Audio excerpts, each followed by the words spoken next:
আসসালামু আলাইকুম রহমতুল্লাহ। প্রিয় সপ্তম শ্রেণীর শিক্ষার্থী বন্ধুরা, গত ভিডিও ক্লাস পর্যন্ত আমরা মূলত আলোচনা করে শেষ করেছিলাম তোমাদের বিজ্ঞান পাঠ্য বইয়ের অধ্যায় 7-এর পাঠ 5-এর আগ পর্যন্ত। সো আজকের এই ভিডিওতে আমরা অধ্যায় 7-এর যে পাঠ 6 রয়েছে শক্তি সংরক্ষণশীলতা, এটা নিয়ে মূলত আমরা আজকের ভিডিওতে আলোচনা সামনে আগাবো।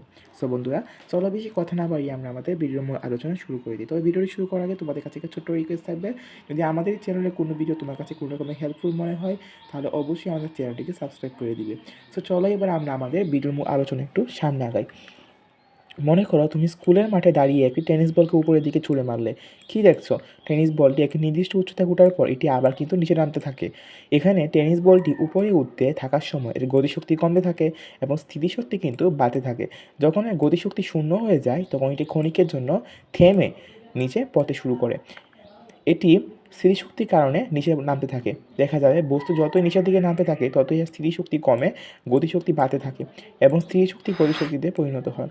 টেনিস বলটি যখন মাটি স্পর্শ করে এবং স্থির হয় তখন তার সমস্ত শক্তি শব্দ, তাপ, আলোক ইত্যাদি শক্তিতে কিন্তু পরিণত হয়ে যায়।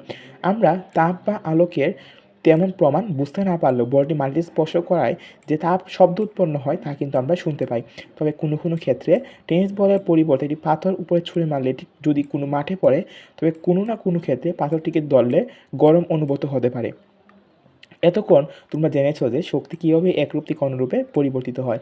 তোমাদের মনে একটা প্রশ্ন জাগতেই পারে, এই রূপান্তরের সময় শক্তি কি কোনো অপচয় হয় না? বিস্ময়কর হলো এটা সত্য যে শক্তির রূপান্তরের পূর্বে বা পরে মোট শক্তির পরিমাণ সমান থাকে। প্রকৃতপক্ষে আমরা কোনো নতুন শক্তি সৃষ্টি করতে পারি না, এমনকি শক্তি ধ্বংসও করতে পারি না। অর্থাৎ মহাবিশ্বে সামগ্রিক শক্তির কোনো তারতম্য ঘটে না। এই মহাবিশ্ব সৃষ্টির প্রথম মুহূর্ত থেকে যে পরিমাণ শক্তি ছিল আজও সেই পরিমাণ শক্তি বর্তমান। এটাকেই মূলত বলা হচ্ছে শক্তির নিত্যতা বা সংরক্ষণশীলতা। এই শক্তির নিত্যতা বা সংরক্ষণশীলতা এমন একটা বিষয় যেটা তোমাদের একদম ইন্টারমিডিয়েট পর্যন্তই পড়তে হবে। সো এটা আশা করি তোমরা বুঝতে পেরেছো। মেন বেসিকটা এটা হচ্ছে যে মহাবিশ্বে একদম সৃষ্টির শুরুতে যে পরিমাণ শক্তি ছিল আজও সেই পরিমাণ শক্তি বর্তমান এবং শক্তিকে কখনো ধ্বংস করা যায় না কিংবা সৃষ্টিও করা যায় না। এটাকেই মূলত বলা হয় হচ্ছে শক্তির নিত্যতা বা সংরক্ষণশীলতা। শক্তি শুধুমাত্র একরূপ থেকে অন্যরূপে রূপান্তরিত হতে পারে। মনে করো তুমি এই যে উপরে যে বললাম পাথরের উদাহরণটা, তুমি এখানে পাথরটাকে উপরে মানে ছুঁড়ে দিলে কী হবে? যান্ত্রিক শক্তি দিয়ে তুমি ছুঁড়ে দিলে প্রথম সে কী হবে? সে স্থিতিশক্তি হবে। স্থিতিশক্তি থেকে তার গতিশক্তি বাড়বে এবং একসময় তার গতিশক্তিতে যতটুকু তার শক্তি ইউজ হয়েছে এরপর যতটুকু তার অবশিষ্ট থাকবে তার মধ্যে সেখান থেকে কিছু অংশ যেটা হবে তাপ শক্তি, আলোক শক্তি, শব্দ শক্তি এইসবের ক্ষেত্রে তারা রূপান্তর হয়ে যাবে। বাট শক্তি কিন্তু ধ্বংসও হচ্ছে না, সৃষ্টিও হচ্ছে না। ঠিক আছে? অর্থাৎ এটাকে মূলত আমরা বলছি হচ্ছে শক্তির নিত্যতা বা শক্তির সংরক্ষণশীলতা সূত্র। ঠিক আছে? সো এই ছিল আজকের ভিডিও। আশা করি এই ভিডিও সব কিছু তোমরা বুঝতে পেরেছো। আজকের ভিডিও এই পর্যন্ত থাকবে, দেখা হবে নেক্সট ভিডিওতে।